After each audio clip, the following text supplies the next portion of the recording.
안녕하십니까. 성기영의 경제쇼 아나운서 성기영입니다. 설 연휴 잘 보내셨는지요? 설 연휴 동안 항공사와 국내 관광업계는 역대급 특수를 누렸다고 합니다. 일본으로 떠나는 국내 여행객들이 폭발적으로 늘어난 것은 물론이고 또 중국 최대 명절인 춘절 연휴에 중일 갈등으로 비자가 막힌 중국인 관광객들이 일본 대신 우리나라를 찾은 건데요. 이로 인해서 설 연휴 명동 근처 백화점 또 매장들에는 관광객들로 인산인해를 이뤘다고 합니다. 하지만 최근 유커들의 여행 패턴을 보면 쇼핑보다는 체험 위주로 관광 트렌드가 달라지고 있다고 하는데요. 관광객들의 소비 패턴이 내수 경기에 중요한 영향을 미칠 수 있는 만큼 관광객들의 관광 트렌드 변화 어떻게 달라지고 있는지 살펴보고요. 또 시들해지는 두바이 쫀득 쿠키 열풍 등 국내 소비 트렌드도 함께 짚어보겠습니다. 설 연휴 내내 정치권에서는 부동산 이슈가 뜨거웠죠. 이재명 대통령과 또 국민의힘 장동혁 대표가 SNS상에서 다주택자 규제를 둘러싼 공방을 이어가면서 다주택자 양도세 중과 유예가 다시 한번 논란이 됐는데요. 현장 분위기 어떤지 잠시 후에 자세히 짚어보겠습니다. 이 시간 유튜브로도 함께하겠습니다.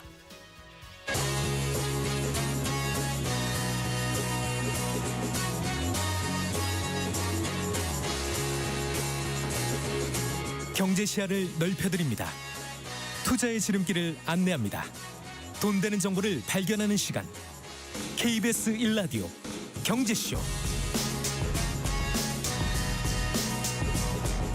먼저 오늘의 주요 경제 뉴스부터 정리해드리겠습니다. 경제 뉴스 브리핑 손석우 경제평론가와 함께합니다. 어서 나오십시오. 네, 안녕하십니까. 안녕하세요. 자, 주식시장이 긴 설 연휴를 마치고 재개장한 첫날인데 급등세 보였습니다. 네, 마치 설 연휴 기간 주식 못해서 뭉쳐있던 그 매수 욕구가 한꺼번에 풀린 것 같이 아주 초반부터 오늘 급등세를 나타냈습니다. 네. 일각에서 오늘 그 강한 매수세를 보면서 세뱃돈 매수다 이런 말까지 나옵니다. 네. 그러니까 세뱃돈 받은 것까지 다 주식에 투자하는 것 같은 분위기라는 거죠. 그만큼 강한 매수세가 나타났다는 건데요.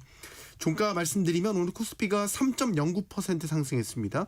5,677.25의 거래를 마쳤고요. 네. 코스닥이 오늘 더 뜨거웠습니다. 4.94% 급등한 1,160.71. 올해 들어 두 번째 코스닥은 매수 사이드카가 발동되기도 했습니다.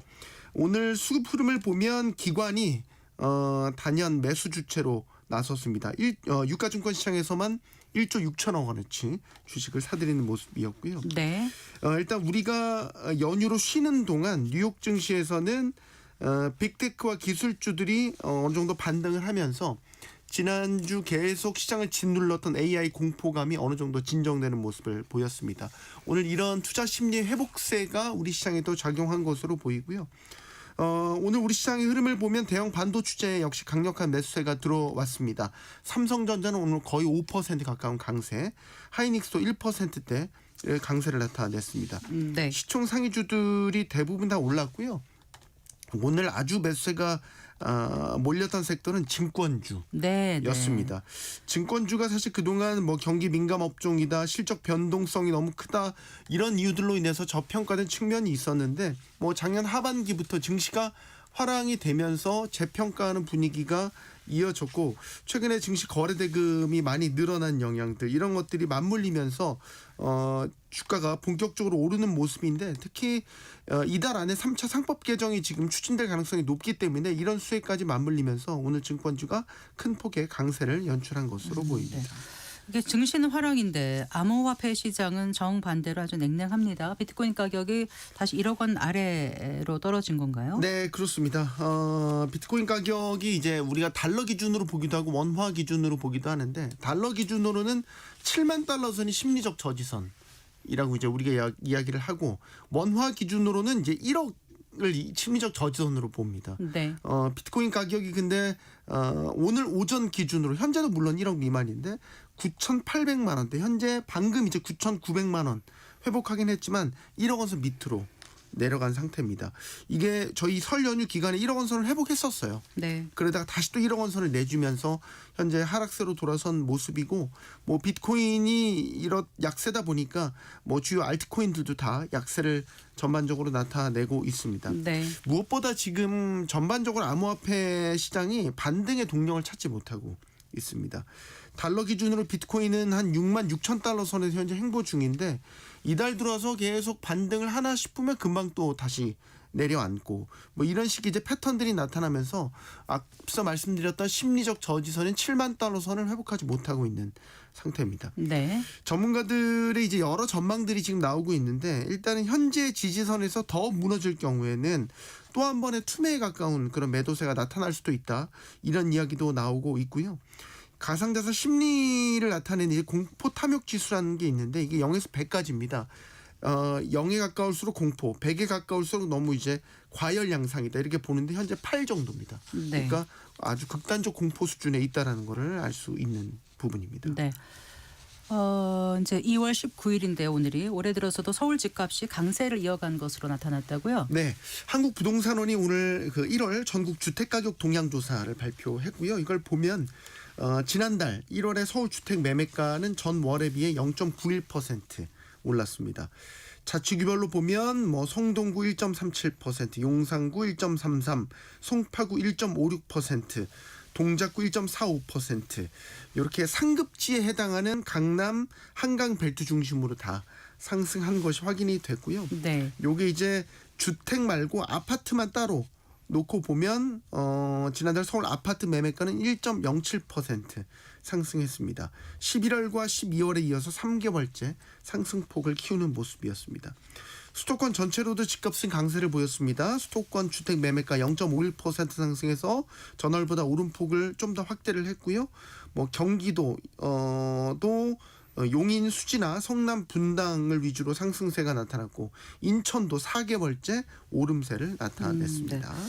그런데 이제 봄 이사철 앞두고 지금 전월세 그 공급 부족에 심화되는 모습이 보인다면서요? 네, 부동산 빅데이터 업체 아실에 따르면요. 서울 아파트 전세 매물 1월 말 기준으로 2만 1,785건에서 이달 12일 기준으로는 2만 523건, 1,200여 건, 약 5.8%가 감소했습니다. 네. 25개 자치구 전역에서 전세 매물이 줄었고요.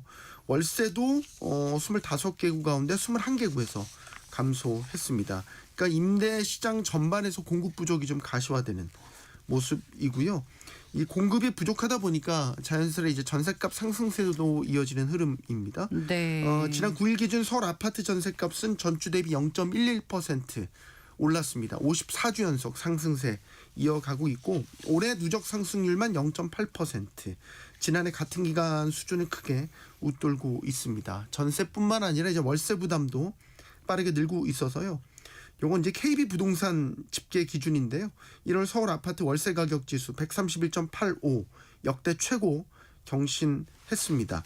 한국 부동산원 집계에서도 지난해 12월 기준인데요. 주택 월세 중위 가격 100만 원을 처음으로 넘어서면서 전반적으로 임대차 비용이 상승 흐름이 뚜렷하게 나타나고 있습니다. 네. 이렇게 이제 공급 부족, 임대료 상승 요게 이제 임대차 시장 구조와도 같이 연계가 되고 있습니다. 이제 서울 지역 특히 수도권 전체적으로 봐도 순수 전세 매물 찾기가 쉽지 않습니다. 그래서 뭐 반전세, 준월세 비중이 확연히 늘고 있고요. 서울 아파트 기준으로 준월세 비중이 지난해 이미 절반 이상 비중을 넘어섰습니다. 네. 그러니까 전세 대출 규제에다가 공급 부족까지 겹치면서 앞으로 이제 준월세 반전세가 서울 임대차 시장의 핵심 계약 유형으로 자리 잡아가고 있는 흐름입니다. 네. 우리나라 직장인들 절반 이상이 월급이 300만 원에 미치지 못하는 것으로 나타났다고요? 네. 국회 기획재정위 소속 박성문 의원이 이제 국세청으로부터 제출받은 2024년 기속 근로소득 신고 자료에 따르면요. 국내 직장인 1인당 평균 급여는 연봉 기준으로 약 4,500만 원으로 집계됐습니다. 월로 환산하면 375만 원 수준인데 이게 이제 평균이고요. 네. 중위 연봉을 보면 3,417만 원으로 뚝 떨어집니다. 이게 직장인 절반 이상이 세전 기준으로 300만 원에도 미치지 못하는 급여를 받고 있다라는 것으로 볼 수 있습니다. 평균 연봉이라는 게 이제 전체 근로자의 연봉의 합을 나눈 것이라면 네. 중위 연봉은 전체 근로자를 가로로 쫙 해놓고 딱 가운데 위치해 있는 근로자들의 네. 연봉을 말하니까 네. 보통 이제 가운데 있는 근로자들의 연봉의 비중이 대부분이죠. 그러니까 실제 체감에 가까운 수준은 중위 연봉이라고 볼 수 있겠죠. 네. 근데 이제 평균과 중위 연봉의 차이가 크지 않습니까? 이거는 이제 상위 계층과 하위 계층의 차이가 크다는 것을 의미를 하죠. 그렇겠네요. 그래서 네. 이제 직장인들의 소득 분포를 한번 보면 소득 상위 0.1%에 해당하는 한 2만 명의 평균 연봉은 9억 9,937만 원, 10억 원에 육박합니다. 네. 그래서 전체 평균의 22배를 넘는 수준이고요. 상위 1%로 좀 더 확대해봐도 평균 연봉은 3억 3,630만 원, 네. 전체 평균이 8배. 그러니까 사실 이런 극소수의 고소득자 연봉이 평균값을 다 크게 올리는 구조. 그리고 하위 80%의 평균 연봉은 얼마나 되냐? 3천만 원 안팎에 머물렀습니다. 네. 이런 것들이 이제 가구소득 통계에서도 양극화로 나타나는데 2024년 가구소득 상위 10%의 연평균 소득이 2억 1,051만 원. 6.6% 전년보다 증가해서요. 이게 상위 10% 가구의 평균 소득이 2억 원을 처음으로 넘어선 거고요. 상위 10%와 하위 10% 간 연소득 격차도 사상 처음으로 2억 원을 돌파했습니다. 네. 이게 우리 노동시장의 양극화 그리고 이중구조 문제가 이렇게 연봉 격차에서도 고스란히 드러나고 있는 것으로 볼 수 있겠죠. 예를 들면 뭐 대기업과 중소기업, 정규직과 비정규직 간 임금 격차가 확대되면서 이런 소득 양극화가 구조적으로 굳어지고 있는 모습입니다. 잘 들었습니다. 고맙습니다. 감사합니다. 경제 뉴스 브리핑 손석우 경제평론가와 함께했습니다. 잠시 속보 전해드리겠습니다. 윤석열 전 대통령 등의 내란 사건을 다루는 1심 재판부가 조금 전에 내란 우두머리 혐의를 받는 윤 전 대통령에게 무기징역을 선고했습니다. 다시 한번 전해드릴게요. 서울중앙지법 형사 25부가 12.3 비상계엄 사태와 관련해서 내란 우두머리 혐의를 받는 윤석열 전 대통령에게 1심에서 무기징역 선고했습니다. 앞서 내란 특검은 지난달 13일 윤 전 대통령에게 사형을 구형한 바 있습니다. 4시 17분입니다.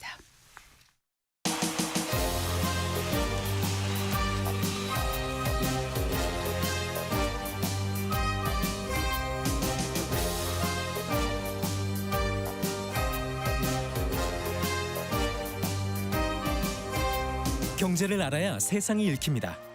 투자를 알아야 돈이 보입니다. KBS 1라디오 경제쇼.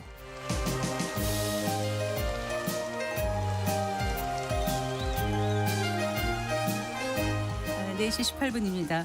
국내 내수 경기가 해외 관광객들이 늘어나면서 조금은 살아나고 있는 가운데 설 연휴에도 중국인 관광객들이 크게 늘어나면서 관광업계는 물론이고 유통업계가 한박 웃음을 짓고 있다는데요. 그런데 또 한편으로는 두바이 쫀득 쿠키, 이른바 두쫀쿠 열풍이 조금씩 사그라들고 있다고 하죠.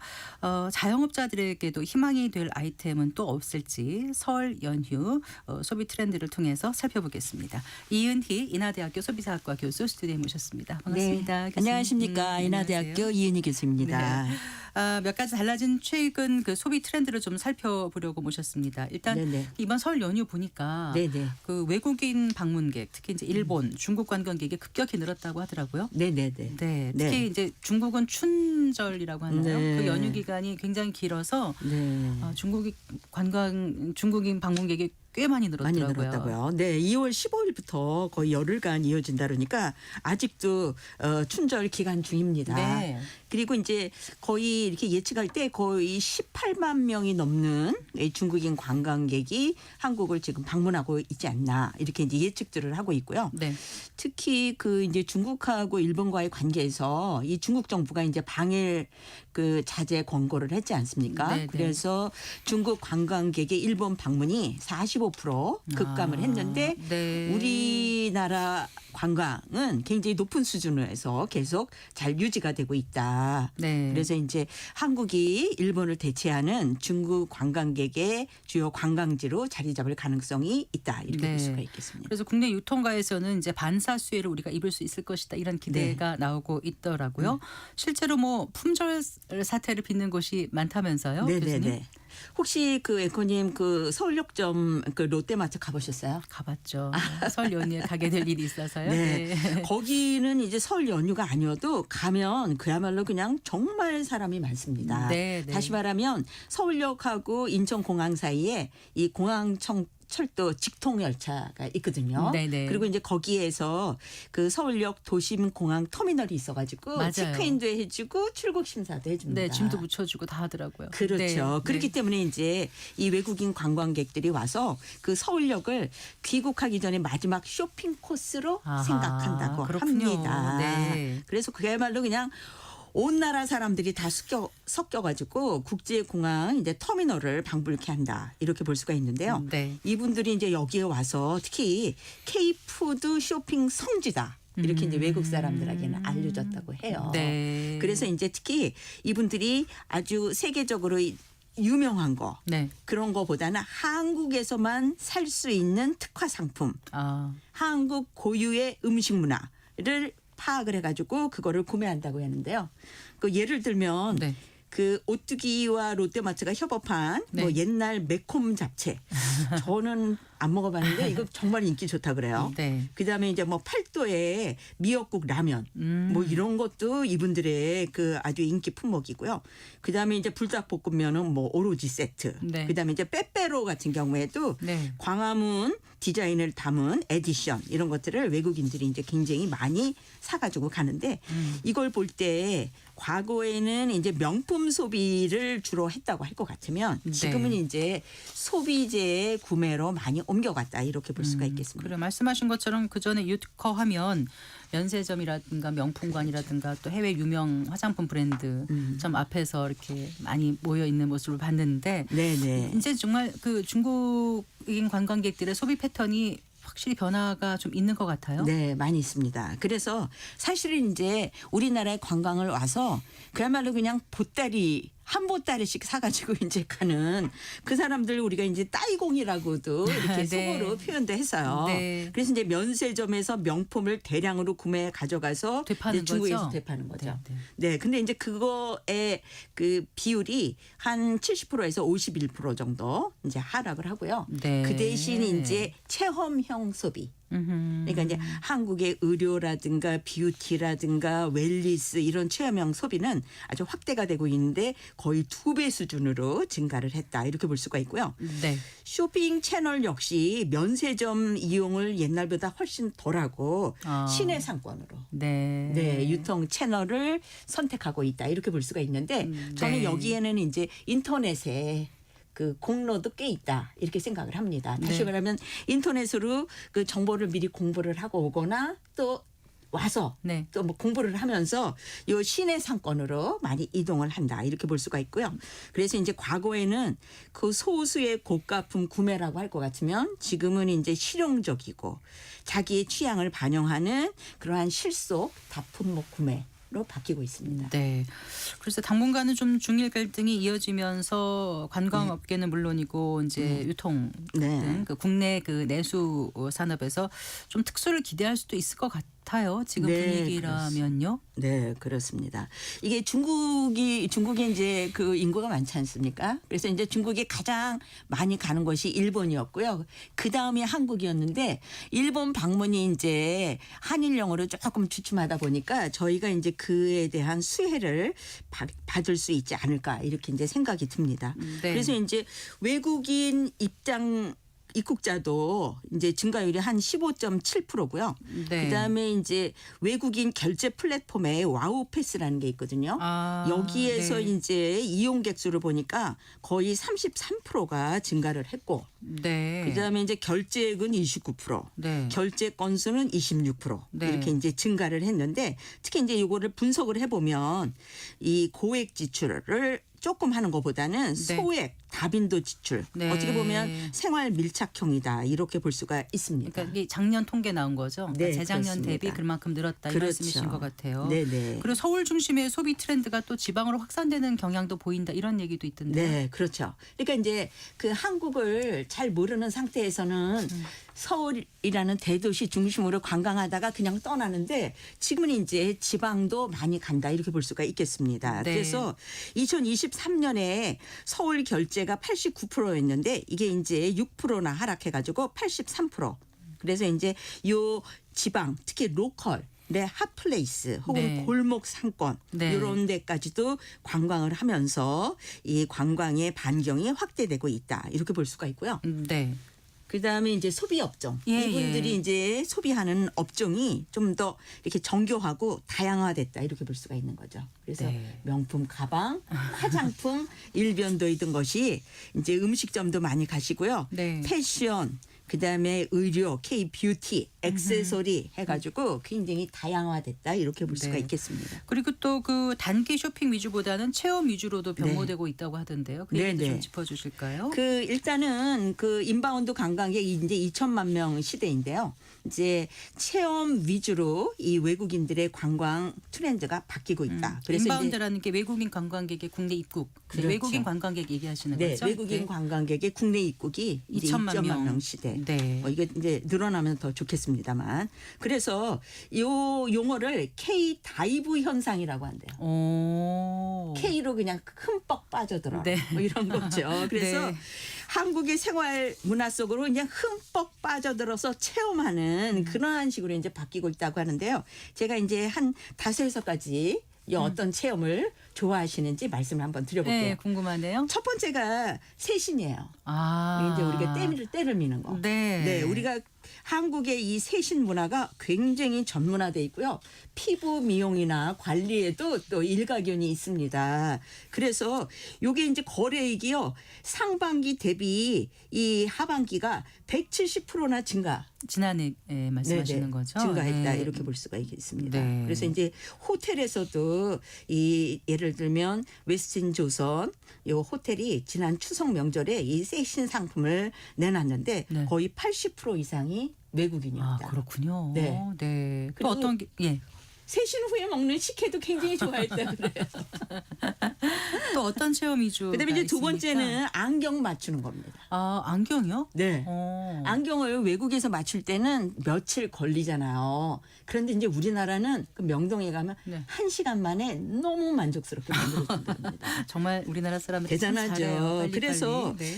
지난해 6월에서 10월 거래액이 그 직전 5개월 대비 1600% 안경 상품 폭증을. 거래액이요. 그렇죠. 네. 폭증을 했다. 그다음에 이제 세 번째로 드릴 거는 이제 한국의 그 손기술하고 생활 문화를 배우는 체험형 숙박 상품. 네. 그래서 이제 예를 들면 그 홍대 롯데 호텔은 한국 보자기 공예 수련회 패키지 숙박 패키지를 출시를 했대요. 네. 그래서 이제 다과를 보자기로 싸가지고 매듭까지 하는 방법을 가르쳐 주는 것이죠. 네. 그다음에 이제 그리고요? 네 번째는 뭐 너무나 유명한 템플 스테이. 아, 뭐 네. 네, 템플 스테이 너무나 유명하죠. 그래서 지난해 2025년 보면 전국 158개 사찰에서 참가한 외국인이 5만 명이 늘었는데 네. 이게 이제 전년 대비 13.7% 늘어났다. 네. 또 그래서- 어떤 게 있습니까? 네, 체험? 그다음에 이제 다섯 번째는 K 사주. 사주요? 네. 어. 그래서 이 명동이나 홍대에 가보면 네. 요 K 사주를 많이 봐주는데 외국인들이 좋아하기 때문에 네. 영어 1어로 막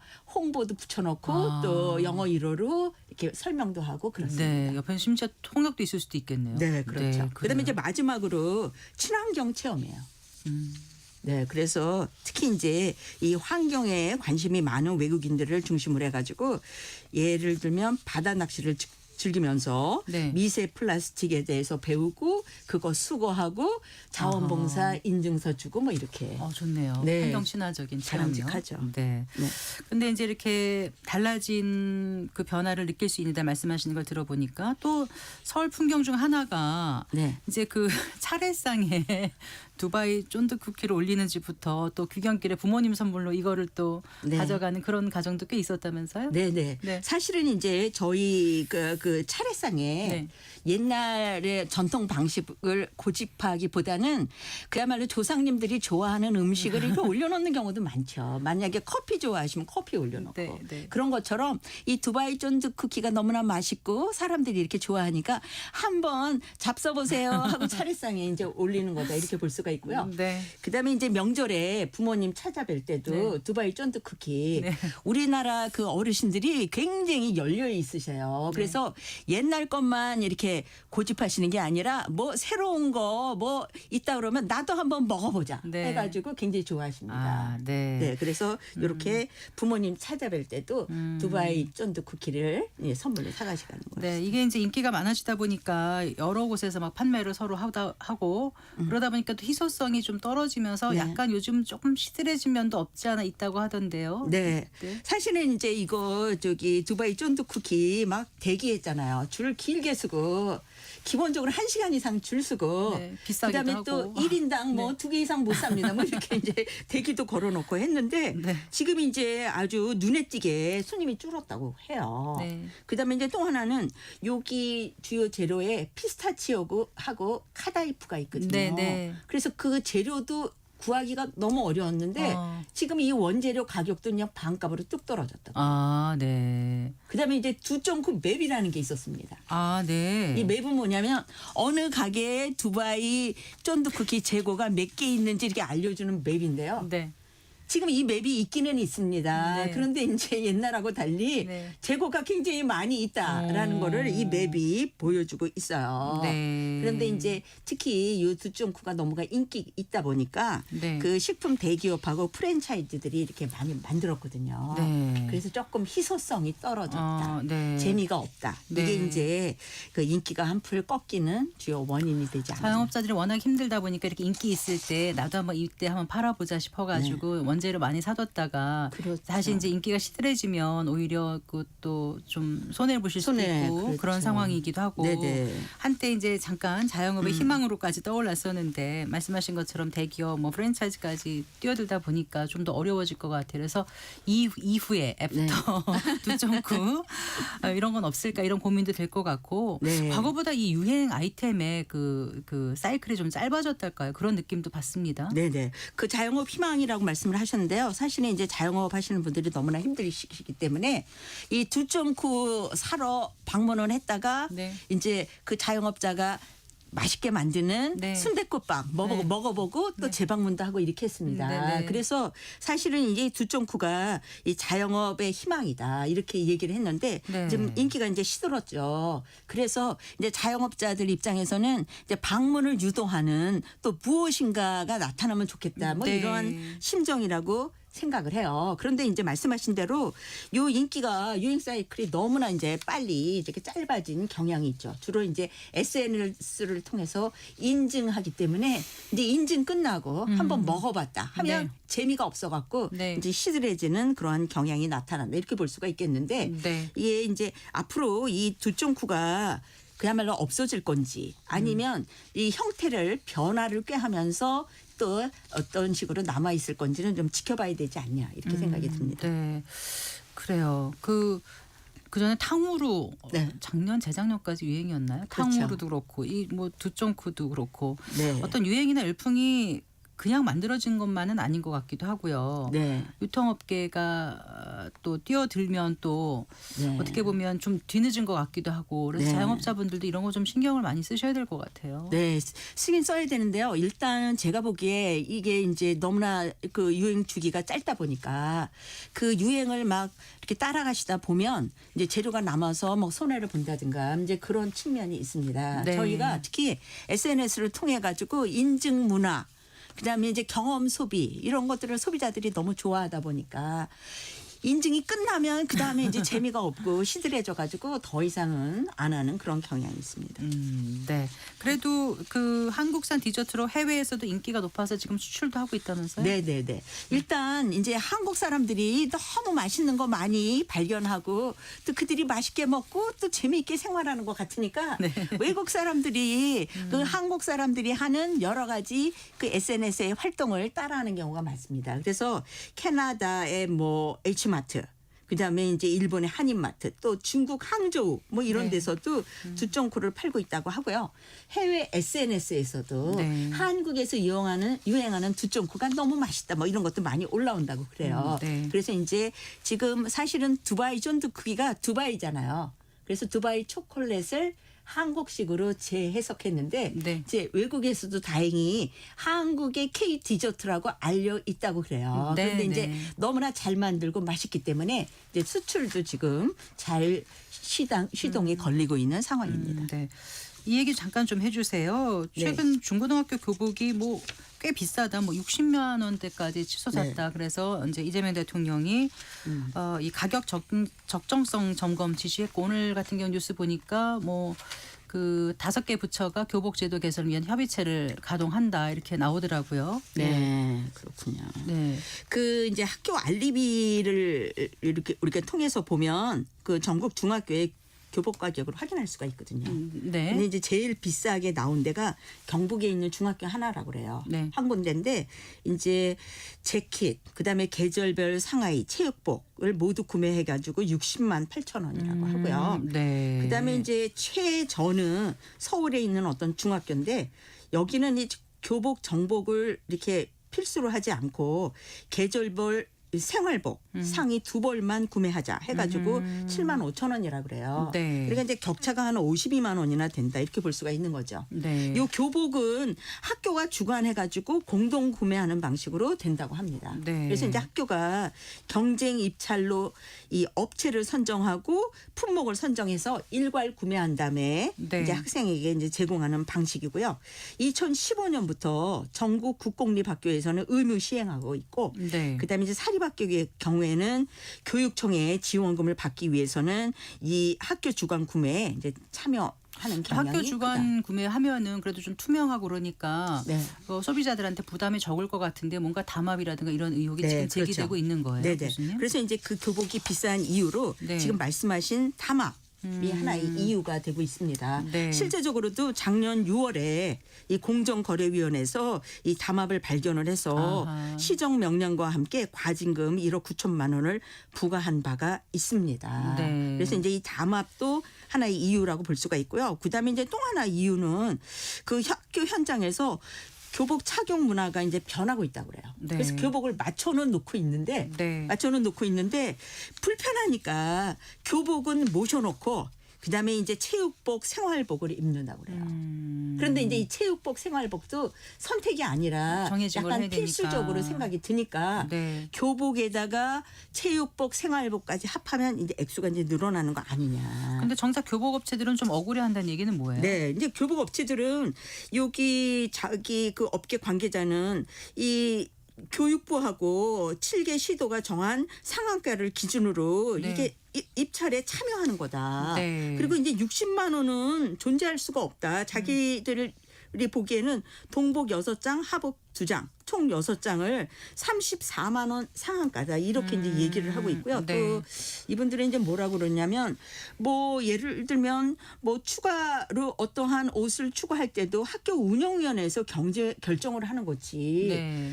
업체가 어떻게 하는 건 없다. 또 이 이제 원자재 가격이 너무나 올랐기 때문에 아하. 지금 가격도 굉장히 원가 구조를 막 반영을 잘 못하고 있다. 네. 그리고 이제 과거에는 대기업들이 많이 했는데 네. 지금은 이제 영세 소상공인들이 아. 주로 생산자들이기 때문에 네. 폭리를 취하는 게 아니라 거의 최저 생계비적으로 돈을 벌고 있다. 이렇게 아. 주장한다고 하십니다. 네, 좀 정확하게 내용을 좀 파악해서 대처를 네. 해야 되겠다는 생각이 드네요. 네. 자, 올 한 해 우리 국민들이 그 씀씀이가 네. 좀 나아질지 소비 트렌드 지금 변화된 걸 네. 보시면 어떻게 보시는지 끝으로 한 말씀 좀 그 해주신다면요. 소비자들이 이제 지금 뭐 그 소비자 물가 지수가 2% 정도로 이제 국제 유가가 하락을 해서 유지가 되고 있다고 그래요. 그럼에도 불구하고 작년 12월에는 쌀값이 18.2% 폭등을 했어요. 그런데 이제 소비자 입장에서는 요 전체 소비자 물가 지수도 중요하지만 먹거리 물가 지수가 네. 이렇게 내려가야 체감적으로 이렇게 물가가 안정됐다 이렇게 느끼는데 또 하나 중요한 것은 요 고물가가 2022년부터 시작이 됐기 때문에 네. 2%로 지금 안정이 되고 있다 하더라도 네. 22년부터 계속 오른 거를 토대로 한 2%이기 때문에 소비자는 네. 이제 뭐 물가가 안정됐다 이렇게 느끼기가 어려운 것이죠. 네. 그래서 MB 슈머라고 있습니다. 뭐냐면 소비자가 이중적으로 생활을 하는 거죠. 그래서 기본적인 생활은 굉장히 절약을 하고 네. 그렇게만 살면 너무나 우울하니까 네. 자기가 좋아하는 거는 조금 비싸더라도 구매하는 이러한 식으로 지혜롭게 살고 계시다 이렇게 네. 말씀을 드리겠습니다. 어쨌든 장바구니 물가, 서민 물가가 오르는 부분에 대해서는 좀 정부의 정책적인 지원도 좀 필요하지 않을까 이런 생각도 해보게 됩니다. 네네 네. 맞습니다. 오늘 말씀 잘 들었습니다. 고맙습니다. 감사합니다. 네, 인하대학교 소비자학과 이은희 교수와 얘기 나눠봤습니다.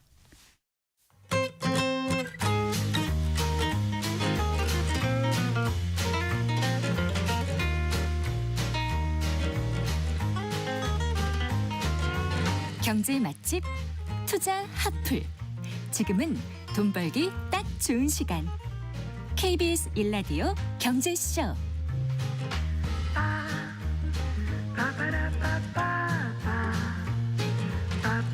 한 주간 집값 동향 살펴보고 실생활에 도움이 될 부동산 관련 소식들 발빠르게 전해드리고 있습니다. 오늘도 김인만 부동산경제연구소장과 함께합니다. 어서 나오십시오. 안녕하세요. 안녕하세요. 자, 설 연휴 기간에 대통령의 SNS가 쉬지 않았습니다. 지금 이제 부동산 문제가 정치권으로까지 확대되는 모습이다 이렇게 얘기하는 분들도 계시던데 네. 일단 그 논란의 핵심은 지금 다주택자 문제잖아요. 네. 네. 다주택자 문제도 있고 1주택자 문제도 있는데요. 아, 1주택자 문제도요. 예, 좀 어떤 내용인지 먼저 짚어주시고요. 제가 설 연휴에도 이제 여러 방송들 좀 출연을 했었는데 보셨죠? 예. 공교롭게도 불러주는 데가 보니까 이게 정치 코너에서 또 부르더라고요. 그래서 네. 이게 경제 문제가 부동산 문제가 정치로 좀 확산됐다라는 좀 생각이 드는데 네. 일단 논란은 그런 것 같습니다. 1주택 문제와 다주택 문제가 있는데 저는 지금 야당 대표하고 이제 대통령께서 뭐 설전을 오가고 있는데 이게 우리가 가지고 있는 부동산 시장의 어떤 문제를 그대로 나타내고 있다고 생각하는데요. 우리나라의 부동산 특히 이제 집 아파트 문제에 대해서는 무주택자 입장이 다르고 1주택자 입장이 다르고 다주택자 입장이 다릅니다. 그러면 1주택자 입장을 좀 보게 되면 뭐 대통령께서 이제 분당에 아파트를 가지고 계시는데 거주하지 않는 1주택을 왜 가지고 있느냐라는 야당에서 이제 비판의 목소리들이 나오고 있는데 네. 그 부분에 대해서도 저는 1주택에 대해서는 사실 좀 비판은 좀 과도하지 않나라는 좀 생각이 들고요. 여러 가지 사정으로 그 집에 계속 살지 못할 수도 있으니까. 그렇죠. 살다가 뭐 이사 갈 수도 있는 거고요. 네. 전세 줄 수도 있는 거고요. 여러 가지 사정들이 있기 때문에 1주택에 대해서는 좀 인정을 좀 해줘야 되지 않나라는 생각이 듭니다. 이렇게 말이 나오는 이유는 이제 1주택자 거주하지 않는 또는 거주가 부족한 1주택자에 대해서 장기 보유 특별공제 혜택을 줄이겠다라고 해서 이제 논란이 되는 부분이니까 이거는 또 하나의 이슈가 되는 거고요. 네. 다주택자 이슈에 대해서는 이제 야당 대표가 뭐 6주택을 가지고 있다고 해서 아니 뭐 이렇게 많아라고 하는데 또 그 속을 들여다보게 되면 뭐 시골에 있는 주택, 오피스텔, 자기 지역구에 있는 뭐 소형 아파트, 노모봉양을 그렇죠. 위한 네. 다 합쳐도 네. 뭐 서울의 마포 아파트 한 채 값도 안 된다라는 논란입니다. 그러면 보는 관점에 따라서 그래도 주택 수가 많다라는 입장도 있는 거고요. 다 합치면 이제 가격적으로 보게 되면 서울의 아파트 한 채 값도 안 된다라는 논란이 있는데 이게 저는 우리 세금을 보게 되면 아직도 주택 수로 규제를 하고 있거든요. 네. 그렇게 바라본다면 거주하는 1주택을 제외한 나머지 주택에 대해서는 이제 좀 합산해서 가액으로 이제 하는 게 이제 합당하지 않나라는 목소리들이 커지고 있기 때문에 네. 그 부분에 대해서도 여당 야당 또 정부가 서로 다투지 말고 좀 머리를 비싼 좋은 집에 맞대고 살고 싶어도 생활비 이런 게 어려우면은 좀 작은 집에서 살고 또 하나 집에서 세를 받거나 이렇게 하는 노령 인구들도 많지 않습니까? 그렇죠. 네. 그리고 앞으로도 이제 양극화가 심해지게 되면 시골이나 지방 같은 경우는 네. 빈집 문제가 상당히 심각하고요. 아, 네. 이게 이제 상속 문제도 저도 최근에 친구를 만났는데 친구가 네네. 그 얘기를 하더라고요. 부모님이 시골에 계시는데 네. 시골 집을 물려줄까 두렵다. 이거 관리도 안 되는 집이고 팔리지도 않는 집인데 나는 안 받고 싶다라는 얘기를 합니다. 상속 포기하시면 되는 건가요? 일본에서도 그게 사회 문제가 되고 있어서 아, 상속 그래요? 포기를 하게 되면 빈집으로 남아 있는 게 이게 아. 상당한 골칫거리가 되고 있기 때문에 네. 우리도 빨리 법 개정을 하더라도 시골집에 대해서는 지금 또 뭐 세컨드홈 혜택을 좀 주긴 합니다만 완전하게 좀 배제시키고 오히려 가지고 있는 사람한테 시골집은 인센티브를 주는 정책도 그래요. 이제 고려를 좀 할 필요는 있을 것 같습니다. 네, 빈집이 방치되는 것도 문제가 크더라고요. 상당히 심각합니다. 네, 네네. 다른 동네 옆집에도 문제를 그렇죠. 많이. 서울 고가 아파트들이 문제이기 때문에 서울 네. 고가 아파트와 지방에 있는 그런 시골 주택들은 좀 구분을 할 필요가 있을 것 같습니다. 자, 그 다주택자 양도세 중과 유예가 이제 5월 9일로 끝나게 되고 이제 중과를 하겠다는 거잖아요. 정부 방침은요. 네. 그러면 과연 집값이 잡힐 것인가? 이게 이제 관건입니다. 어떻게 보세요? 그래서 설문조사 결과가 나왔습니다. 글로벌 리서치 기관 입소스에서 이제 설문조사를 한 결과인데요. 다주택자 양도세 중과세가 집값 안정에 효과가 있을까라고 했을 때 응답자의 57%가 효과가 있을 것이라고 답변을 했습니다. 네. 매우 그렇다가 24%, 다소 그렇다가 33%니까 57%니까 10명 중에 6명 정도는 효과가 있을 것으로 좀 얘기를 하고 있고요. 아무래도 무주택자와 1주택자들이 다주택자들보다 좀 더 긍정적인 평가를 많이 해줬고요. 서울에서는 잘한다가 46%, 잘못한다가 45%로 좀 팽팽하게 나왔습니다. 네. 그래서 지방이나 다른 지역에서 생각하는 부분과 서울에서 생각하는 부분이 다소 좀 다르게 나오긴 했습니다. 그래서 일단 설문조사는 이게 한 달, 두 달 전에 이제 설문조사를 하고 있기 때문에 그때의 상황이 이제 반영이 되는 거거든요. 그래서 지금 또 대통령의 SNS라든지 일몰에 대한 부분, 매물이 나오고 있기 때문에 아마 이런 결과들이 좀 나온 것 같고요. 저는 이 설문조사 결과에 너무 만족하지 말고 이 또 중과세 이후에 또 매물 잠기는 부분에 대해서도 면밀하게 검토를 해서 진짜 집값이 안정될 수 있는 부정의 효과를 최소화할 수 있는 대책 마련도 지금 준비가 좀 되어야 될 것 같습니다. 네, 설문이 어느 쪽이 많다 하더라도 그게 정책적 효과가 있다라고 단언하기는 어렵지 않겠습니까? 그렇습니다. 네. 실제로 부동산 시장 분위기를 좀 살펴봤으니까 연휴라서 어떻게 둘러보실 수는 없었을 것 같기도 하고요. 네, 오늘은 제가 이제 시간이 잠깐 남아서 이제 여의도 근처 부동산을 좀 방문을 했는데요. 일단 네. 매물은 좀 늘어나고는 있는 건 분명한 사실인 네, 것 같습니다. 그래서 실제로 매물 통계를 보게 되면 실제로 한 13% 정도 매물이 늘어난 것으로 조사가 되고 있고요. 네. 그 중에서도 뭐 그 지역에 따라서 마포나 성동이나 이런 한강벨트 지역들은 뭐 일부는 30% 정도 매물이 늘어났다라는 그래요. 뭐 통계 결과도 나오고 있습니다. 네. 여기도 부동산 들려니까 일단 매물은 좀 늘어났다라고 하고요. 호가는 한 5천만 원에서 1억, 많게는 네. 2억 정도 내려온 매물들도 있는데 거래는 그렇게 활발하진 않다라고 합니다. KB 부동산에서 조사하는 이제 서울 아파트 매수 우위 지수라는 게 있거든요. 네, 네. 이걸 100을 기준으로 해서 숫자보다 커지게 되면 매수자가 작아지면 매도자가 많다. 한마디로 얼마로 100 나왔어요? 아래로 내려올수록 팔고 싶다는 분들이 많은 거고요. 네. 100이 올라가게 되면 사고 싶다는 사람이 많은 건데 2월 9일자 조사 결과를 보게 되면 85.3이니까 팔고 싶다는 집주인들이 매수 좀 우위가 많아졌다. 아니네요. 그렇죠. 매도 우위인 거죠. 네. 그래서 매도 우위인데 1월 26일에는 99.3이었으니까 분위기 자체도 투자 심리 자체도 이제 집주인들은 좀 팔고 싶어하는 집주인들은 좀 늘어나고 있는 분위기는 분명한 사실인 것 같습니다. 네. 근데 이제 우리가 좀 잘 봐야 될 게 일부 뉴스를 보게 되면 한 30% 정도 떨어진 뭐 매물이 나왔다라는 네, 뉴스들도 네. 보고 있는데 보통 아파트 시장에서 30% 정도 떨어지게 되면 우리가 이제 폭락이라고 하거든요. 그래서 지금 분위기에서 사실은 폭락까지는 이어지지 않는 거로 제가 파악을 하고 있는데 팩트 체크를 해보니까 우리가 이제 이런 뉴스를 보고 또 실제로 파악을 할 때는 주의해야 될 게 아파트는 동이나 층에 따라서 이제 네. 시세가 좀 차이가 나고요. 항상 봐둬야 될 게 직거래냐 아니냐는 좀 봐야 됩니다. 그래서 네. 공교롭게도 30% 이상 하락한 광장 현대 5단지하고 고덕 네. 센트럴 아이파크 이 두 아파트인데 직거래더라고요. 그래서 네. 부모가 자식한테 어떤 세금을 좀 아끼기 위해서 좀 저렴하게 이게 직접 특수 관계일 때는 한 30%가나 까지. 3억까지인가. 그러니까요. 그래서 시세보다는 좀 많이 저렴하게 이렇게 매물을 좀 내놓은 것 같고요. 네. 실제 호가를 확인해 보니까 한 5천만 원에서 1억 정도 내려온 것 같습니다. 그래서 아직까지 30% 급매물은 아니다. 혹시라도 이런 뉴스 보고 네. 또 부동산에 달려가 가지고 30% 떨어진 건 내놓으세요. 그러면. 달라고 하면 부동산에서는 뭐 없다라고 근데 하니까. 중과라는 네. 게요. 보통 네. 일반 세율이 45% 중과가 다주택자 3주택일 때 30% 추가가 되는 거잖아요. 그렇습니다. 그러니까 이게 30% 이상 떨어져야 이게 의미 있는 그렇죠. 숫자가 되는 그래서 거겠네요. 실제로는 네. 이렇게 떨어지기는 좀 어려울 것 같고요. 왜냐하면 이렇게 30% 떨어뜨릴 바에는 안 파는 게 더 유리할 수도 있거든요. 네. 그래서 합리적인 정책을 좀 저희가 매수 타이밍을 좀 보자면 10%에서 한 15% 정도 떨어지는 매물이 있다면 저는 네. 자금이 되고 필요하신 분들이라면 이 정도 수준에서 이제 만족을 하고 빨리 계약을 하는 근데 게 시장에서는 이제 매수인 간의 눈치 싸움이 치열하죠. 보는 게 아닐 것 같거든요. 그렇습니다. 다 내놓으면 그 임대사업자들 그 장기 임대했던 분들의 매물이 3월부터 막 쏟아져 나올 거고 네. 또 5월 9일까지 이게 기간을 주고 무주택자가 살 때 또 토지거래 허가구역에서도 2년간 안 살아도 되고 이런 게 그렇습니다. 있으니까 네네. 이제 살려는 사람이 있지만 또 한편으로는 더 떨어지겠다 기대하다 보면 10%가 아니라 20% 이상 떨어져야지 사겠다 이런 게 매수자들 합리적인 마음은 생각일 그렇고요. 수도 있지 또 않을까요? 집주인 마음은 20% 떨어질 바에는 안 팔겠다는 분들도 계시는데 우리가 생각해야 안 될 게 팔겠는 게 아니라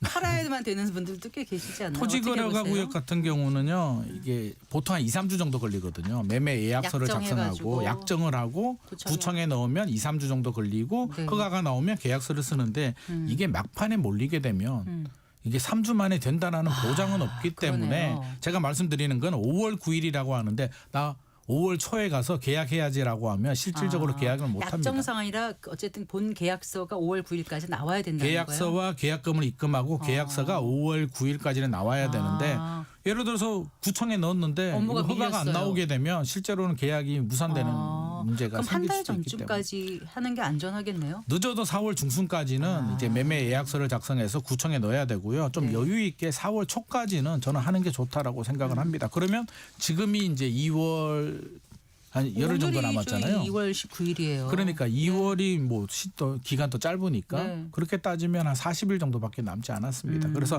팔려는 분들은 너무 욕심내지 말고 매수자가 있다면 가격을 맞춰서 파는 게 맞을 것 같고요. 사려는 분들은 또 너무 30%까지는 기다리지 마시고 네. 10에서 15% 정도 조정되는 매물이 있다면 3월 정도에 여유 있게 계약하시는 게 좋을 것 네, 같습니다. 이제 여론조사도 말씀해 주셨는데 실제로 다주택자 이제 그 중과한다는 거 이 부분이 네. 어떻게 시장 영향을 미칠지 이제 지나가 봐야 우리가 알지 않습니까? 네. 근데 전월세 시장에 영향을 줄 수 있다는 또 전문가들의 목소리도 계속 있어요. 네. 어떻게 보세요?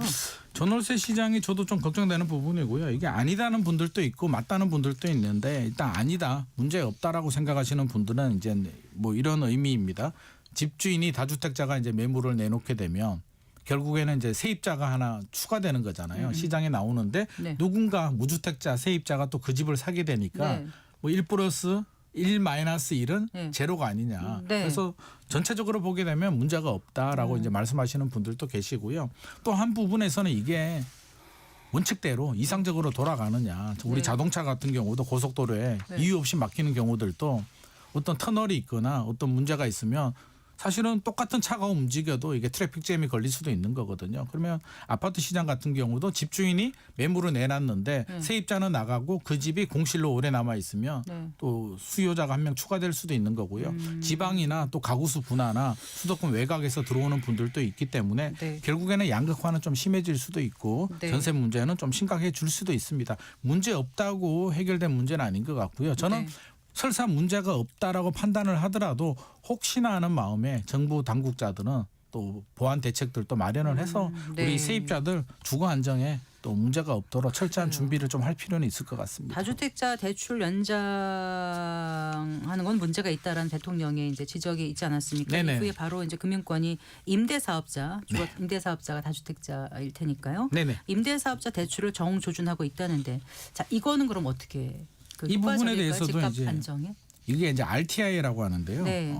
결국에는 임대 소득 대비 이자 비용을 나눈 지표인데 현재는 규제 지역은 1.5배, 네. 비규제 지역은 1.25배가 적용이 됩니다. 그러면 이자 비용이 연간 1,000만 원 정도이면 임대 소득이 1,500만 원은 되어야 이제 대출이 나온다는 건데 이걸 좀 더 강화한다라고 하니까 결국에는 임대인, 집주인 입장에서는 이걸 대출을 이제 만기할 때 대출을 받으려면 네. 말소되면 안 되는 문제가 생기니까 네. 결국에는 임대료를 올릴 가능성이 높을 것 같고요. 만약에 이자를 못 내게 되면 그 집이 이제 경매로 넘어가게 되는데 네. 그렇게 되면 또 부실이 발생하게 되고 역전세, 깡통전세 현재 살고 있는 임차인한테 여러 가지 문제들이 생길 수도 있기 때문에 네. 그리고 이게 주로 이제 빌라 오피스텔 주택임대 사업자들이 좀 많거든요. 그렇죠. 그래서 이 아파트는 많이 있지는 않을 것 같아요. 그렇습니다. 이제. 그래서 이 세입자들이 또 이게 또 불이익을 당하면 안 되니까 이 부분에 대해서도 뭐 긍정의 효과도 있겠습니다만 부정의 효과도 같이 좀 검토를 해서 만반의 준비를 좀 할 필요는 있을 것 같습니다. 자, 지금 이제 다주택자 양도세 중과 유예는 이제 종료되기로 정해졌습니다. 앞으로 네. 이제 보유세 인상 카드가 나올지가 시장의 관심사인데 어떻게 전망하세요? 저는 이제 시기가 문제지 나올 수밖에 없다고 생각합니다. 네. 왜냐하면 이제 양도세 중과세를 하게 되면 이제 긍정적인 효과는 매물이 나올 수는 있는데 5월 9일이 지나면 이제 매물이 잠기게 되거든요. 그러면 매물이 잠기게 되면 매물을 내놓을 수 있는 카드가 보유세를 좀 올려서 압박을 좀 주게 되면 못 버티는 분들이 중과세임에도 불구하고 팔 수도 있기 때문에 네. 보유세를 좀 올리게 되는데 이게 어느 정도 수준까지 언제 올릴지에 대해서는 아직까지 구체적인 결론이 안 나왔는데요. 지방선거 전까지는 아마도 변화는 없을 것 같고요. 지방선거 지나고 아마 보유세 인상카드 공정시장 가입 비율 정도는 올릴 가능성이 높기 때문에 네. 어떤 식으로든 내년에 보유세 부담은 늘어날 것 같습니다. 네, 잘 들었습니다. 고맙습니다. 감사합니다. 네, 김인만 부동산경제연구소장과 함께했습니다. 마칠 시간입니다. 성기영의 경제쇼 오늘 순서 여기까지입니다. 아나운서 성기영이었습니다. 고맙습니다.